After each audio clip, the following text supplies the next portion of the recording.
Oh, hello everyone, ladies and gentlemen, and welcome to another edition of Asaph Cafe. However, Asaph decided he wanted to spice things up a little bit, so he allowed me to guest host the show. So technically, I guess it would be Emmett's Cafe, with Emmett, good old Emmett, the old retired punk rocker, and I'm hosting. And this is technically our guest, even though he's a real host. This is Affectionately, and we're doing something a little different. At first, we must pray, oh God, bless this show and our soda pop and our time together in Jesus' name. I'm in agreement. But anyway, at first, we were going to play selections just from, it was this pre-recorded thing on the electronic piano. We were going to use that music.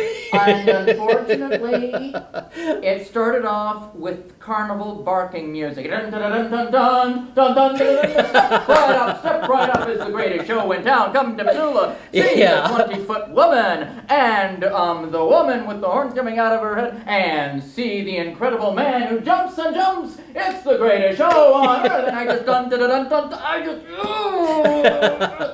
This is the Asaph Cafe, or Emmett's Cafe. It is not the circus, and I'm not a carnival barker. So I was hoping we'd play mellow, easy listening, classical music. Didn't have that. So well, I'm sorry. Yeah, there's just the piano. Just the I'll only just program. dig around with a few chords, and I'm not a piano player like Asaph. I'm not the punk rocker like you and the host like you, so we're even. So basically, I'll just play my version of easy listening, mellow cafe music. That's fine, and no we'll just carnival talk. barking. But if you've noticed, we're on the set of a show I've never seen before, but it's called the Flying Nun. The Flying Nun. Yeah, we're on the backdrop of the Flying Nun. And I know nothing about the show. Well, I'll tell you a little bit about it. Yeah, Sally Field, I don't know if you know her. She'll probably be best known for the Smokey and the Bandit movies that she did with Jackie Gleason. Uh-huh. And also, she was in Mrs. Doubtfire. I don't know if you ever saw that with Robin Williams. No, I never did. She played the wife. But when she was a young woman, she had a show called The Flying Nun, and she played Sister Bertrille. And so we decided to put ourselves on the backdrop of The Flying Nun, so I just think it'll be fun. Yes. Let's see. And the music volume. Little too loud. Yep. When I practice the piano myself at home, because, when I was a kid, I took piano lessons myself, but I was never good at it. I could never read sheet music. I made up my own compositions, but I couldn't read sheet music worth a darn because it wasn't like a typewriter. It's notes, not letters, and you have to remember the letters. And I was so terrible I think the at easiest way to explain that, you remember when you were a kid and you had to learn the alphabet? Well, you have to learn the alphabets of music. It's just like when you're learning how to read, and it's a grueling process. It is. Every good boy does fine. Yeah, but it's a very grueling. It just takes time. It doesn't happen. And I took a lot of time, but I couldn't do it. I took it for years, and it's just as well so I could have a musical background, but I couldn't do it. You understand notes. It's not like a typewriter where all these A, B, C, D, E, F, G. They first started, then they take that as like, it's not, I can do typewriting because I know the alphabet. Well, it just takes practice, and you just have to slowly take your time and learn. And also, if I was doing a typewriter like this, I can do this, but with music, one part of your brain is doing, like, let's say this easy listening piece I learned in Lewiston, I heard in the grocery store. It wasn't a piano piece, but this piece was a guitar piece. I've heard that melody before. And then the flute piece was.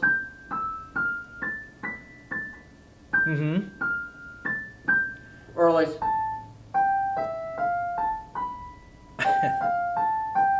Well, just messing around, that's pretty cool. Yeah, and you have and both sides of your brain have to be going at the same time. You have to be thinking two simultaneous thoughts at the same time. That just takes a lot of practice. Yeah, it does. And you have to do it in slow motion, and you just have to take your time. Exactly. So it's like when you're learning how to read or learning how to write. Yeah. You remember how grueling that was as a kid? And it was a lot easier for me than the music. Yeah, they had the letters on the chalkboard, like the capital letters. Yeah, and that was easier somehow for me. But well, it's the same thing with music. It just takes a lot of time. Yep. But anyway, getting back to the Flying Nun, what was the premise? Was it a comedy, a drama, comedy, No, drama? it was a comedy. It was strictly comedy. And this might interest you. I hope it was tasteful. I hope it wasn't anything against the Catholic Church. No. In fact, the people in the Catholic organization were on the set of the show. Good. And they were supervising it when they were actually shooting this show to make sure that it didn't go against anything that the Catholics believe. Good. There's nothing bad on the show. It was a clean, fun comedy. And basically, what the show was about, Sally Field's character, she plays Sister Bertrill.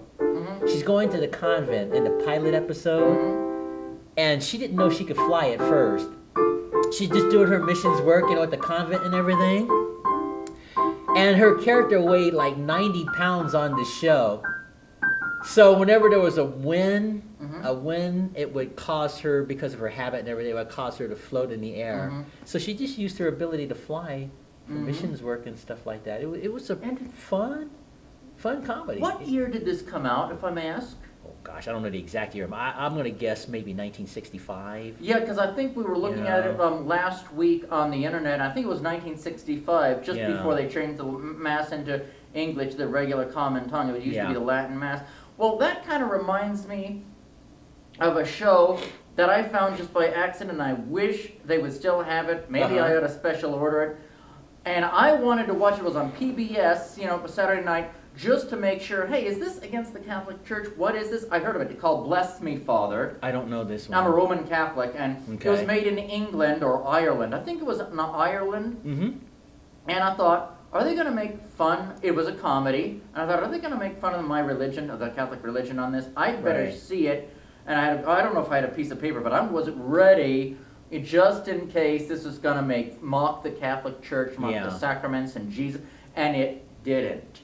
Yeah. It was the nicest comedy. I think it came out in the 80s or 70s, and it was the sweetest comedy. Well, I think there's nothing wrong with stuff like that as long as it's not making fun of or mocking something. And that's what it was with the Flying Nun. There was no blasphemous. Wonderful. It was just clean comedy. It had no overtones. It was just a funny show about this nun who worked with children. They had other nuns on the show too, but Sally Field's character was the only one that could fly.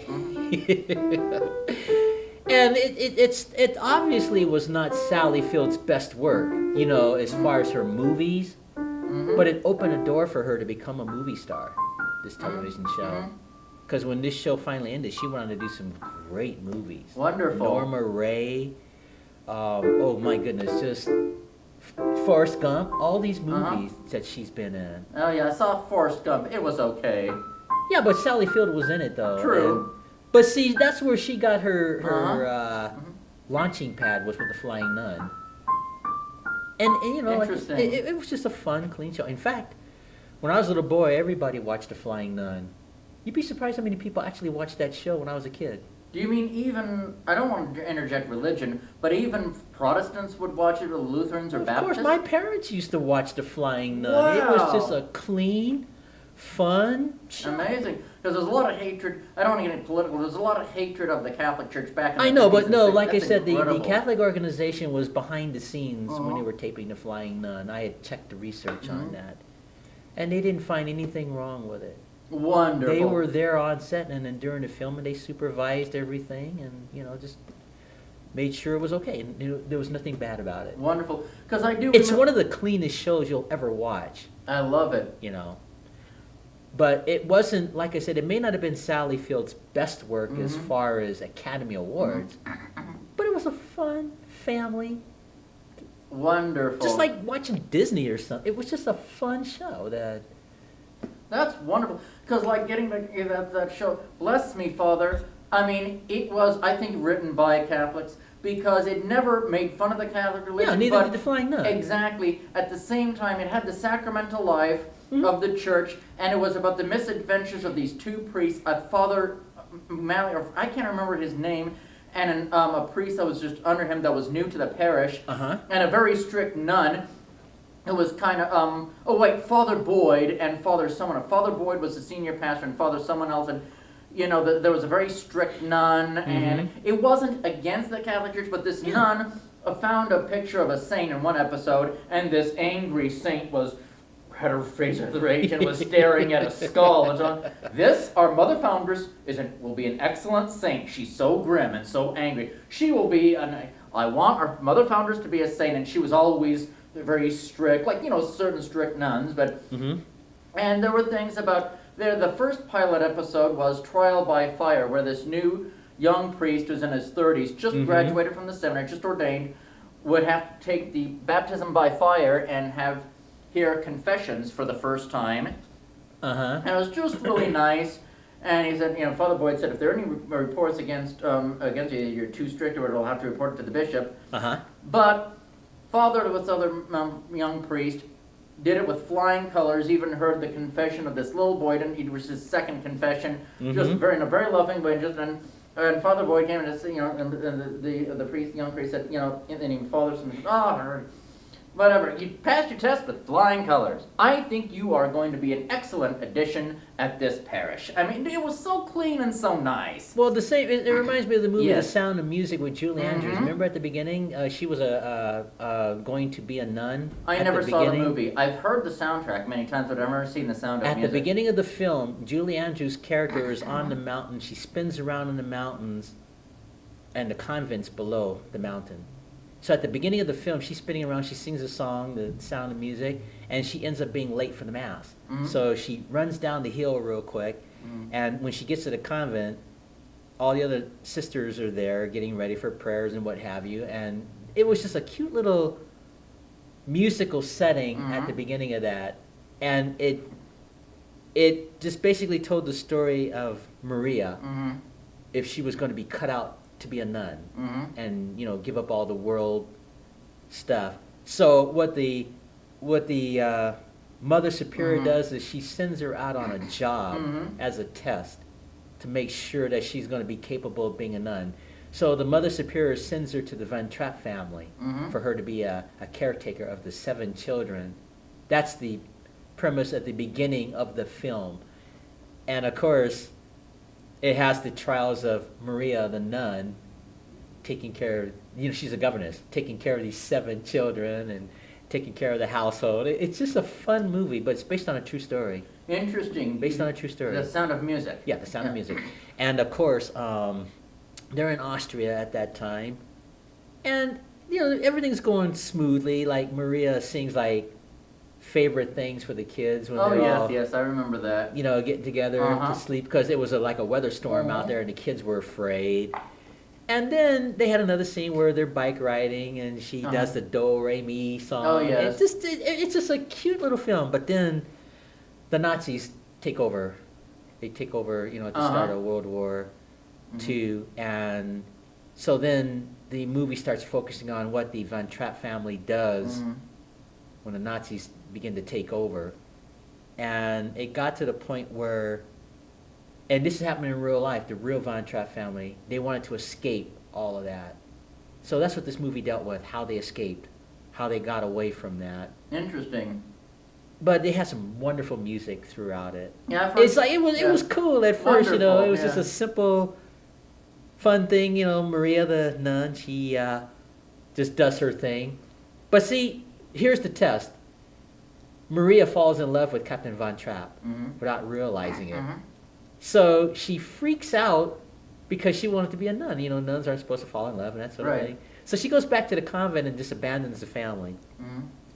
And so then she confides with the Mother Superior. She's telling the mother that she had these feelings. And so the Mother Superior got her to realize that there's nothing wrong with falling in love. That's a sacred thing too, just like if you were going to be a nun. Some people fall in love. They serve God that way. Some people, they just are nuns and, they live at a convent and they don't ever marry or whatever. So that was kind of a cool lesson there that Maria was learning. So the Mother Superior sent her back to face that.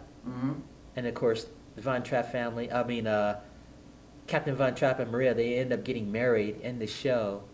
But then the Nazis were making everybody's life miserable in that film.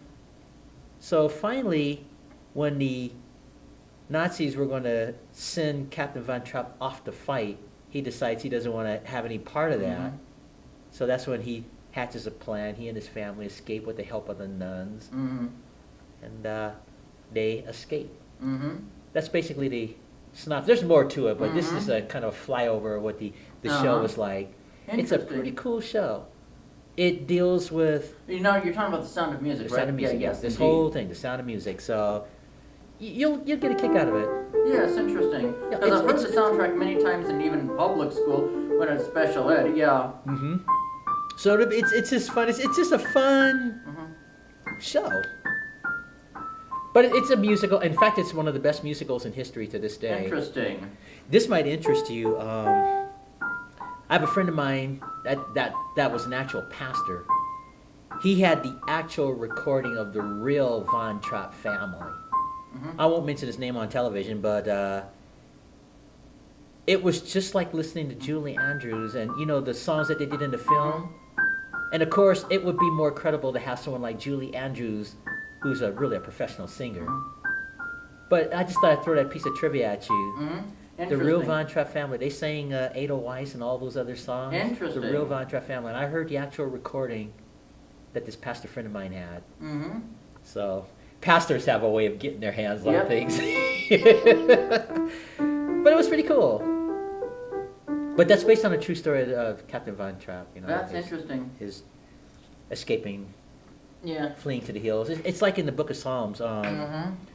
Where does my help come from? The Lord. I look up to the hills. Where does my help come from? Comes from the Lord. Maybe I should have gotten more soda pop. We're almost running out. I should. Oh, that's okay. Well, there's some in the refrigerator, some ginger ale in the kitchen. I can go get it too. While you're just messing around on the piano. So when you're ready, let me know. I'll go get it. Yeah, all right. It's just ginger ale. It's pretty good. I had some last week. Excellent. Well, good. yeah, it's kind of getting back to Bless Me, Father. There was another hilarious one. It wasn't sacrilegious, but thing is, we Catholics sometimes have to go to confession, and it's private matter. They call the episode was The Seal of Confession. Okay. Well, it turned out that some people within the walls of the confessional were being overheard by other parishioners. It wasn't the best walls. It was kind of very thin walls, and they did a test, and Father Boyd realized, well, you know, for a few pounds, I think we should invest to get more secure walls to safeguard the sacrament. Okay. You know, because we don't want people overhearing other people's confessions. It's so personal, so private. You bare your soul to a priest. Well, within also that money, they got a new sound system. Okay? Okay. They got a new sound system, hooked it up, you know, all over here. Right. When it was time just before Mass to hear confessions, you know, Father, the associate pastor went into the box to hear confessions.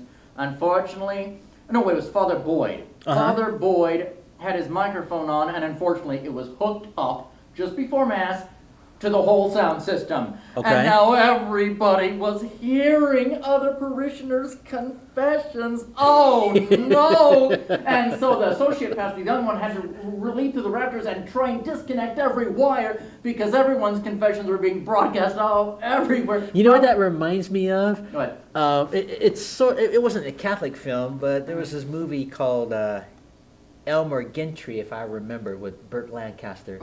He was playing the role of this preacher, but he was not really a sincere preacher. He was just out to stiff people through God, and they left a microphone on before one of his services, and the truth came out what he was really like. Oh yeah, that's quite a movie. Oh my goodness, you should see that film. Well, anyway, it finally ends with finally the associate pastor's name I forgot went into the confessional and disconnected Father Boyd's microphone, and Father Boyd said, "Now you've done it. You've broken the seal of confession." That was just hilarious. Just clean fun, but, you know, that's just kind of, you know, you have to talk softly because you're revealing your most intimate, you know, sins to a preacher. Yeah, I understand that, But yeah. it was just funny, and it wasn't making fun of the church, but this is something as Catholics we can all relate to. And they did some other things. I can't remember a lot of their episodes, but it was just clean fun, something that Catholics can relate to. But I think there must have been Catholics or Catholic board serving on that show. It's just, yeah, he was an Irish Catholic. Father Boyd was an Irish Catholic. It was in Ireland, yeah. Now I remember, it's just very interesting. Let very me hilarious. ask you, since you're a Catholic, are you familiar with Bishop Sheen? I am, not that much, but I've heard of him. Yeah, I liked him a lot. I don't know anything about him. I remember I would see him I on know television. he a would few have his times. own show. I think he Yeah, was he in had the 50s and a. 60s, It was some yes. sort of a talk show, like he not would in the talk- sense of a Johnny Carson talk show. But he would talk about religion. Yeah. And what it was, and very good man, very Yeah. good. Something else. Oh, this might interest you. Remember when I told you when we did that tribute to Billy Graham? Yes. And I sent that off? Well, the 700 Club contacted me, but what it was is they didn't say, how can I put it? It wasn't a direct contact like, say, Pat Robertson or someone like that. You know how they send you these Yes. mails that say, we get all these letters and we can't guarantee that we'll contact you. Uh-huh. But they did say, thanks for the video. But this is where it's going to interest you. The Life Issues Institute sent me an email, and it was personal. Brad Mattis, he is the host of that show. Life International? No, Life Issues. Is that dealing with abortion or what? They defend Yeah. life. But they contacted me because I sent them the Billy Graham Yes. tribute, and they actually said, Asaph, thank you for this video. We enjoyed watching it. Wonderful. Yeah, Brad Mattis, I think is his name, and he's the Life Issues host. Is it Life Dynamics? No, it's Life Issues, I believe Uh-huh. is the name of it. And he actually contacted me and said thank you. Wonderful. And there were a couple other handful of ministries that contacted me, but it wasn't personal like this Yes. Life Issues. A lot of them was just thank you for the letter you sent, like the 700 Club. But I was really humbled to get this acknowledgement. Wonderful. Oh, and also, what is it? That church in Virginia, Jerry Falwell's church. Yes. I can't think of the name of it I right didn't now. thought Jerry Falwell's church No, was his the punk son band. is pastor now. Okay. And they said thank you for the video too. It was personalized. Wonderful. Yeah. In Liberty, Virginia. I can't think of the Thomas Road Baptist Church. Mhm. Yeah, they contacted me too. Because I sent that tribute to Billy Graham to all these ministries that I could think of. Really? Yeah, I You sent mean a it. Baptist church liked it? Yes, they did. They said thank you.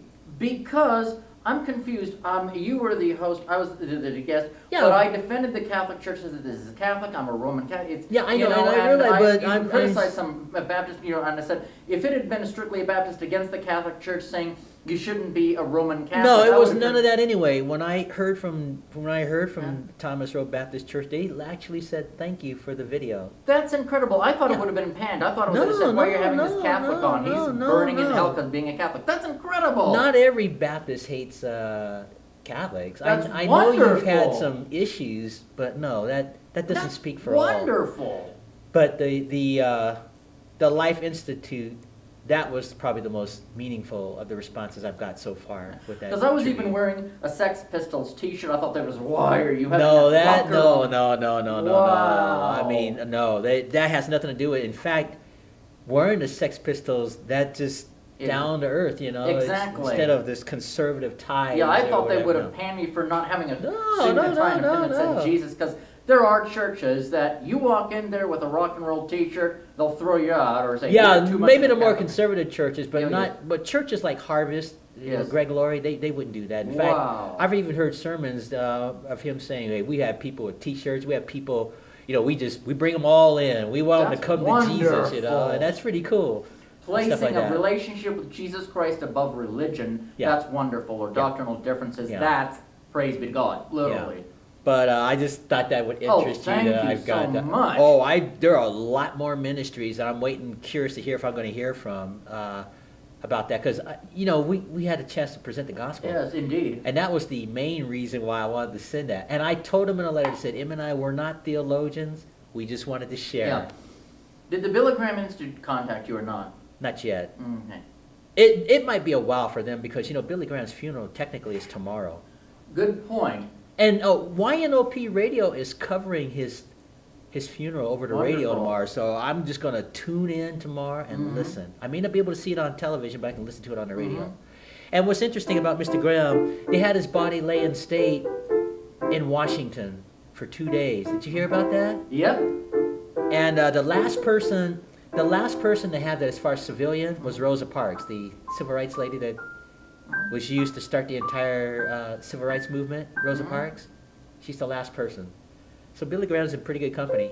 Yep. I'm just trying to kind of play this thing I've heard in Lewiston. Thing is, and not to change the conversation at all, I think it's wonderful. Yeah. The thing is, as you know, in Lewiston, just before I had to move to Missoula in 1984, like I said, in the grocery store in Albertsons, and I've been, I wish I know, if any one of you knows what this song is.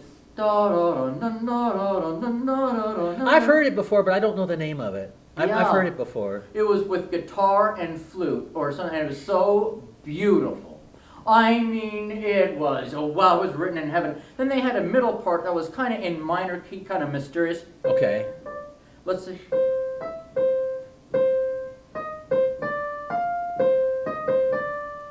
Okay, I don't know that. Well, it was this middle part, and then they would... Okay. Well, what you're doing, it sounds pretty cool. And then they went back to... that, Uh-huh. And they went back to that. I can't play both at the same time like you can, but they had the beginning part. Uh-huh. And then that middle mysterious part. Something to this effect, You know what you remind me of when you're playing this stuff? What? I don't know. You were probably I was up late last night. I was watching James Corden last night, the talk show host from overseas. No, never heard of him. They had Sharon Stone and Elton John on last night, and they played this game where you had to guess what Elton John song that James Corden was playing. But what was funny about it is that James Corden didn't know how to play the piano. He never took piano lessons, so he wasn't actually playing the song. He was just playing notes at random, just smashing the keyboard, and they had to try to guess what Elton John song. It was just a funny skit. Fascinating, yes, indeed. So Elton John got something like 2 out of 3 songs. It was just funny. That's what you remind me of. Might have even been something like that. Okay. Something like that, the middle chord. It's always stuck in my head. It was so beautiful. I wish the easy listening stations would have played that. I would have recorded that and recorded that and recorded that and recorded, made one recording after another because it was so beautiful, and I've only heard it once in my life. Well, this is cool. You hosting the show here. Thank you for doing this. Yeah. This is fun. I've been wanting to No, definitely. put you in that chair there. So. And you'll probably host this some more. Oh, yeah. You might as well get your hosting chops. Absolutely. Remember when Johnny Carson used to take these breaks, from the show? This is like before he retired. Yeah, I never watched Johnny Carson. Well, he did the show for 30 years. So like around the last few years of his show, he would take a break or let someone else host the show. They had all kind of people hosting that show at the time. Joan Rivers, Bill Cosby. It was just fun to watch. Do you remember when Alf hosted the Tonight Show? I remember that. That was a funny episode. I loved it. But see, that's what Carson was doing. He was letting people host the show because he's going to be retiring anyway, so it didn't make any difference. So you might as well do this because you may be hosting this show one day when I'm off doing something else, and you have a guest here. Yes, indeed. And you just do that there. So it's just a lot of fun. It is. It's beautiful. So this is your first time hosting here. And it's fun. And this is... It's kind of... I don't know. It's different from me sitting here in the guest chair.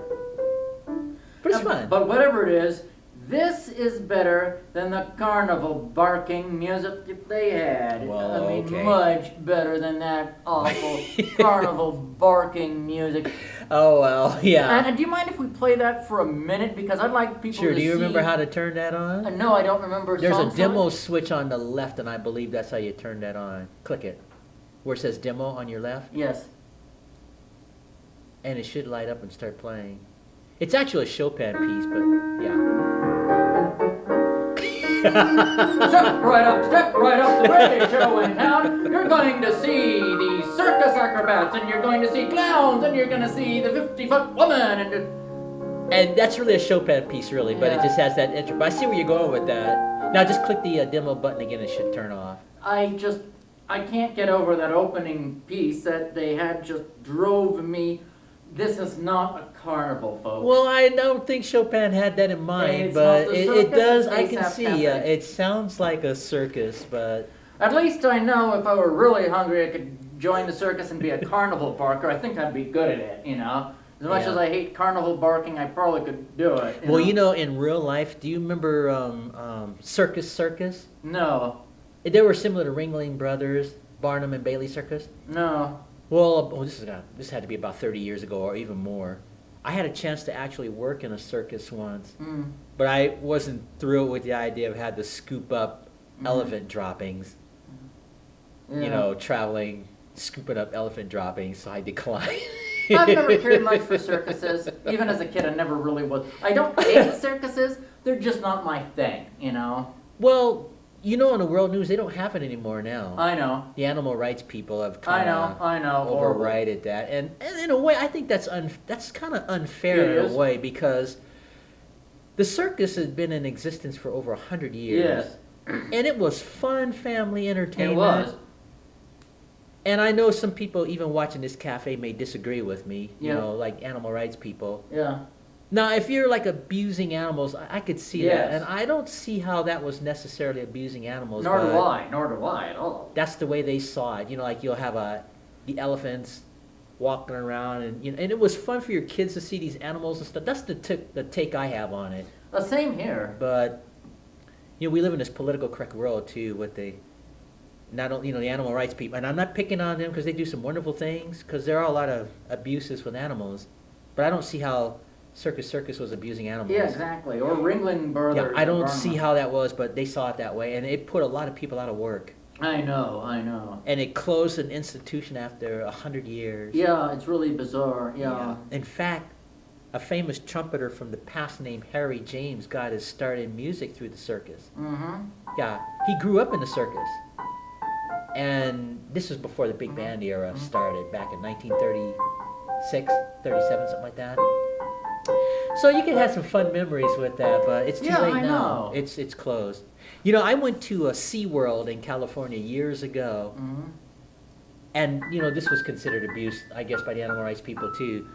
They had 3 wells, blue wells, that were in the water, and I was sitting near the front in the audience with a friend of mine, and they had this big audience like this, and there was the water in front, and these 3 blue whales came up to the front of the water. They flipped their tails up simultaneously at the same time like this to say hi to the audience, and then they swam off, and they splashed a bunch of people when their fins flipped up, and I just thought that was the coolest thing. But again, you got the animal rights that didn't like it. But I did go to an actual whale show. Yeah. I thought it was a fun. Yeah, I don't clean- see how that's animal abuse just to train whales. Or Yeah, they just 3 whales. They came up simultaneous, and they just flipped their fins up at the same time to say hi. Maybe they were enjoying it. I don't know. Maybe they were A enjoying lot it. of people got splashed though, but it Yeah. was cool. But we just live in a political correct I know. culture I know. and world these days, and it's a shame because they just take away from so many. There's like so I many agree. young kids that'll never know what the circus is like. I agree completely. They'll never see tigers and elephants and things Yeah. like that. And so if anybody's mad at me on this edition of Cafe, take it up with the Lord. Yeah. Let them get in their prayer closet and say, that Asaph talking about animals. I And, agree. let them just take it up with the Lord, I agree. But that's a institution that is forever closed. And it was You on mean the all world of the news. circuses all over the world? All over. They stopped it completely. And it was on the world news too, and I just I thought it didn't was see. a I didn't see shame. the world news yesterday. Well, I'm usually up. Well, it wasn't like recently. I mean, when they finally stopped it, Yeah. it put the ring masters, the circuit masters, the circus master, all those people out of work, all the performers. How was it? Just yesterday they announced that? No. This was like last year, a year ago, something like that, when they finally put an end to it. Because they're animal rights activists. The animal rights activists were responsible for that too.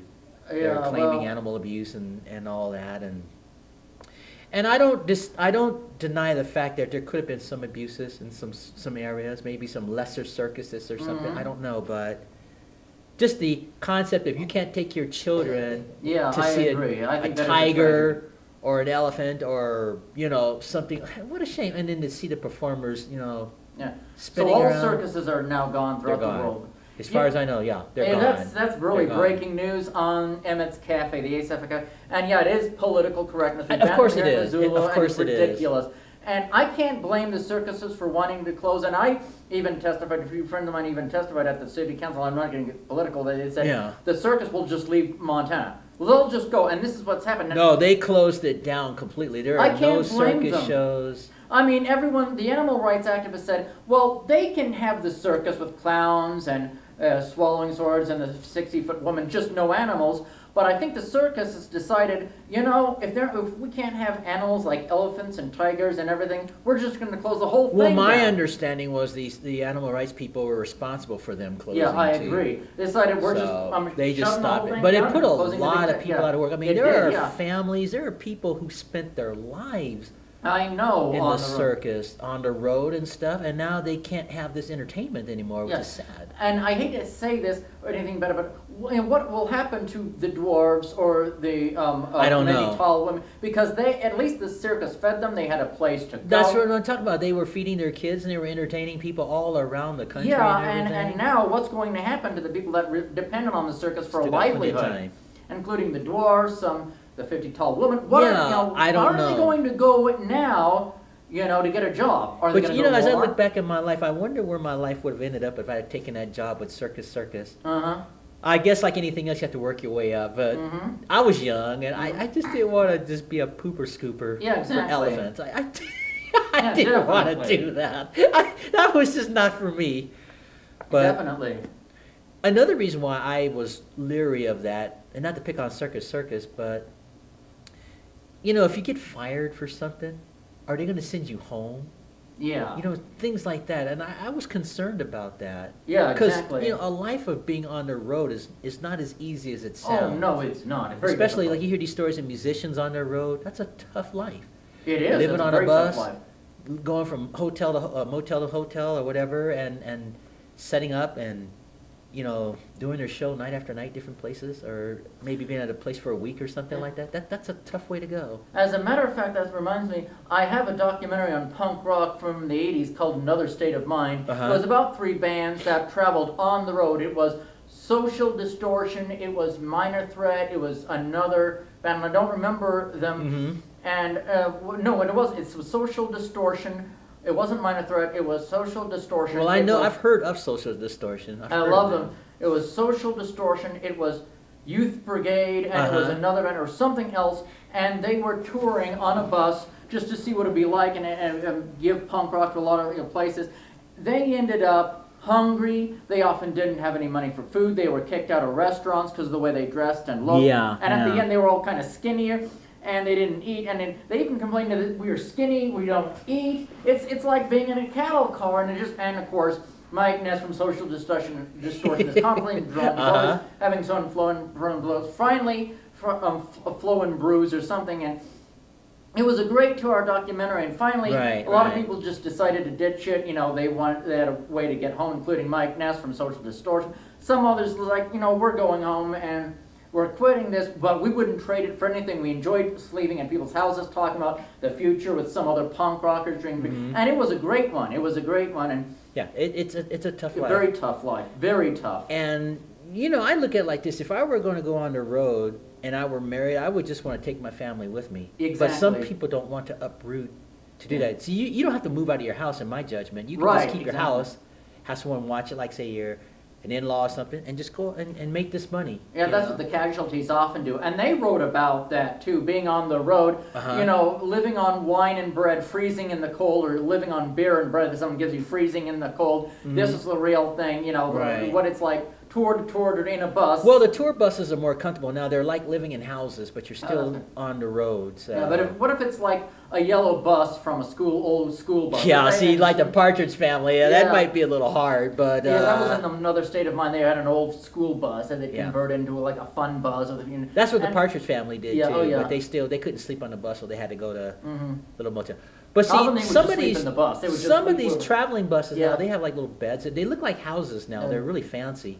But even that can still be tough, even though it's comfortable now. Yeah. In Another State of Mind, they just slept on the bus. Yeah. And they were kicked out in one scene. They wanted to go to a coffee, they were hungry and wanted to get some coffee late at night, and there was this French lady, some French castmate said, no can do, I want to see if you need coffee. Yeah. And she called the cops on them, because, they're punk rockers, they're milling around, playing, the pinball machine, and she got scared, she'd never seen punks before, so they called the cops, and the cops didn't do anything, just escorted out, and the cop looked really sad, like, I'm sorry about all this, but she was just this, oh man, and so they went another night without eating, or going anywhere, and not getting anything to eat, because you just get a cup of coffee, that's all they wanted to do. It's not. That was back in 1982, 81, 83, when punk rockers were really discriminated against. Oh, yeah. But, it's our culture, as we talked about, exactly. If you have a certain look, they think something's wrong with you. If it's not the conservative. Or something, and nothing could be further from the truth. Exactly. It's these conservative types that go off here wiping out their families. I know. And I don't want to get all political, but, Same when you look at the news, isn't that some punk rocker going out here offing his wife, Exactly. So, but anyway. Sometimes I keep forgetting to play. I don't know how you play and talk at the same time. Oh, I've just had time to practice it, get used to it. Spinning dryer, spinning in the dryer today. Spinning in the dryer, spinning in the dryer. We've got to spin in the dryer today. La la la la la la. Isn't that fascinating, everybody? I wish I had a surreal joke. I don't have any surreal jokes. Let's see. Well, I've got a new one. It's almost closing time. We've got 11 minutes left. Well, this went by very quick. Yeah, we got about. I've got a new surreal joke. Yes, I'll tell it at the end. And all right. Well, this is just fun sitting here in the chair here, and I think we covered some pretty good topics, which I appreciate too. But there are a lot of people who'll never know what these shows were like, I mean, that was cool seeing those 3 blue whales. They were actual blue whales flipping their fins up like that and stuff like that. Fascinating. Yeah, it was fun. I did not know all the circuses had closed after. Yeah, they did. I thought it was over 100 years. It was like 200 years they had a circus. Oh, I'd say more like 150. Interesting, and they're all the circus, gone. They're all gone because of the political correct. Amazing, just unbelievable. Yeah. And they decided, we're not going just to have clowns and acrobats. We want, if we can't have animals, we're quitting. I can't blame them. But they didn't say we're quitting because of animals. The animal rights people made sure that they quit because of the animals, according to the World News. They just wiped out a whole lifestyle. Unbelievable. So, like, if you and I had children today, 20 years from now, they're never going to know exactly the SeaWorld experience or the... Oh, so even SeaWorld is closed now. You can't see any animal shows these days now, at least not that I know of. So, well, in Star Trek, shame. The Voyage Home, remember we're talking about that punk rock scene, and they were saving the whales? Well, didn't Captain Kirk and Mr. Spock go to SeaWorld over in San Francisco? It was something like that. Well, that was maybe a fictitious because it's a movie. Yeah. But I went to something similar to that in real life. And they've been closed down now, too? I think they're closed down now, too. Unbelievable. And if they're open, they don't have any, like, whales and dolphins and things like that, Yeah, it's just seeing a picture of a whale and a dolphin on a wall isn't the same as seeing them underwater live. No, I don't think you can. I don't think they have any of that. It's anymore. not the same. Yeah. As seeing them in natural habitat up close, that's. Yeah. So. That would be like saying goldfish in a bowl or exotic, saltwater fish in a fish tank is somehow abusive animals. It's not. Well, it's the political correctness. Ever since that's come into existence, I think it's spoiled a lot of things for a lot of people. I hope they don't ban fish tanks soon. I don't have a fish tank, but I like them, I had a fish, too. I had a goldfish when I was a kid. Yeah, mine all died, but there's nothing morally wrong with a fish tank. Yeah. Not even close. They're nice, and some are better entertainment than a TV, really. But political correctness, it's just so much overkill to me these days now. I even read in the news where it's considered offensive to call a black person black. I know. Can you believe that? That's ridiculous. I know. It's not politically correct. So It's ridiculous. I know. Even Neil Diamond used the term black in one of his songs. I can't even remember. Free Life. Da, da, da, Yeah, I know, but it's just overkill. Yeah, it is. He wasn't racist against African Americans or black people. And because some people don't like to be called African American. Really, they don't. Yeah, I did not know that. You'd be surprised how many. I thought that was the non-offensive term, and I thought that was It's the honoring. least non-offensive term, but to some African American people, they don't like being called African American. Whoopi Goldberg is a good example. The actress. But what would they call? We call them black, or we call them colored? Maybe colored. I don't know what. Black, I think, is. Thing is, and then some people get up in a water. Yeah, then they.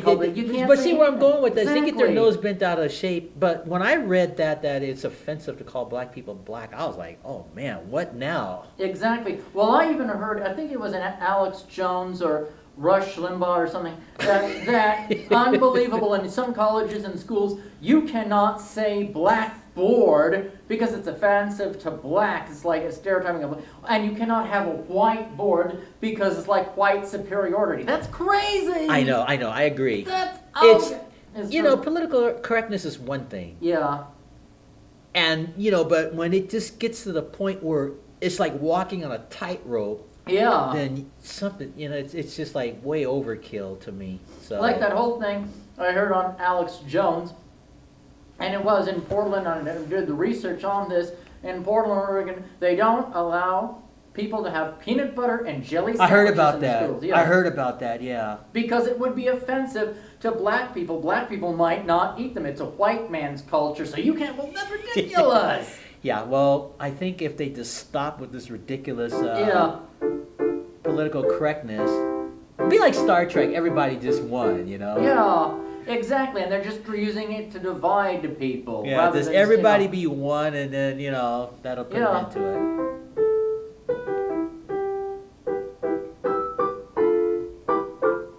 Spinning in the spinning dryer all day, spin inside the spinning dryer, it's so fascinating. All right, let me improvise a washing machine joke. Emmett tells these surreal jokes. How about the one about the two washing machines and one said, hey, you're blocking my view? Now, I don't know how to tell that. Oh, that was hilarious. That was a variation, but it was hilarious.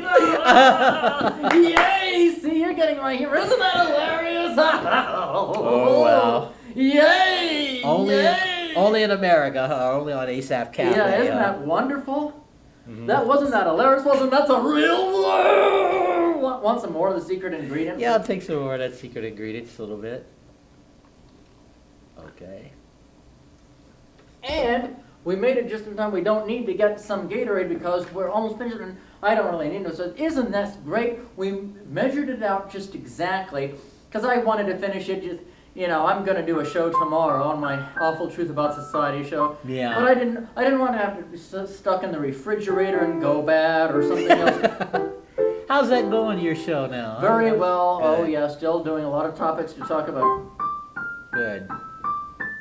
A lot of stuff going on, but unbelievable. The circus gone unbelievable. Now, when we end, what we're going to do is after you say goodbye, I'm going to have you just sit there and don't move, and I'll walk out this way and shut everything down. So you can just sit at the piano by yourself. Let's see, how much time do we have left? We got a few minutes left. We got about 4 minutes left. Well, you're the host, so if you want to use your imagination to wind this down. Well, I'm just playing right now. Go ahead, okay. A lot better than the carnival barking music. Oh, didn't even Lawrence Welk do some tributes to the circus? I think they did. Oh, they may have. I mean, that show's been on, 30 years on regular television, and then another 20 years on reruns. I think they did one to state fairs. I know that, and I don't care much for state fairs. They're kind of gaudy. Some are fun. I've been to a few state fairs. Yeah, same here. The one in Tucson, Arizona, that was just gaudy with a lot of freak shows and the house of glass and bad rock and roll music. It was just gruesome. Well, when I went to the state fair, I went to the Sacramento State Fair, and they had Ed McMahon and Doc Severinsen there. Oh. It was just like watching The Tonight Show. Only Johnny Carson wasn't there, but it was like watching The Tonight Show live. Yep. I went to both shows to see Doc Severinsen. Oh man, what a treat. Not very many people played the trumpet like Doc Severinsen. Yep. Makes you wonder what it was like being his parents. You ever thought about that? Nope. Can you imagine the hours Doc Severinsen must have put in as a kid growing up to get that good on that horn? I wonder if his mother had said, "Boy, go outside and play." Yep. I don't know. That was a nice piece. It was an Emmett piece. Good. That fascinating. It really was. Yeah, it was so fun. Thank you for hosting this. Oh, my pleasure. It's fascinating. We'll have to do this again It was sometime. we have to. It's a very fascinating one. Well, I'll say something and then you can conclude it. Mhm. Emmett's hosting today, and it was just a blast. Yep, we have a minute and a half. You're on your own. Yep. Thing is, I don't want to just, I want to use as much time as we can. Okay. Well, for the television audience, I am Asaph Adonai, and affectionately at the piano is our aging rocker Emmett. Yep, I'm the aging or the old retired punk rocker, and this has been the guest host and everything. Mm-hmm. And now, you're on your own. A minute left. You're on your own. We basically, I want to end with a surreal joke. Okay. And I based this off of Lawrence Welk. Maybe I should have spent more time explaining this. But Lawrence Welk had one time a tribute to the big band yesterday, on Saturday. I don't know if you watched the Lawrence Welk show on Saturday. Sometimes I do. Well, anyway, they had a tribute to big bands. I didn't care for some of it, but one of the people was singing a song called "So Rare." I don't know if you remember this one, "So Rare," so. about a woman who was so rare. You're and then he was singing something about like old champagne and something about cellophane, and I was going, oh, a champagne bottle and cellophane. Oh, what a good song! Oh, I love the song "Champagne with Cellophane." Oh my goodness. So it's a surreal joke with that. There was this old one champagne bottle, and it was wrapped in cellophane. Wasn't that surreal? Fascinating. Then this one washing machine came along and said, "Oh, I can't see around that." Ha ha ha ha! Wasn't that hilarious? Well, again, I'm the guest host, Emmett, the old retired punk rocker with Asaph Adonai. And until then, or till our next show, Maranatha. Well, make yourself at home, and you just play, and I'll shut everything down.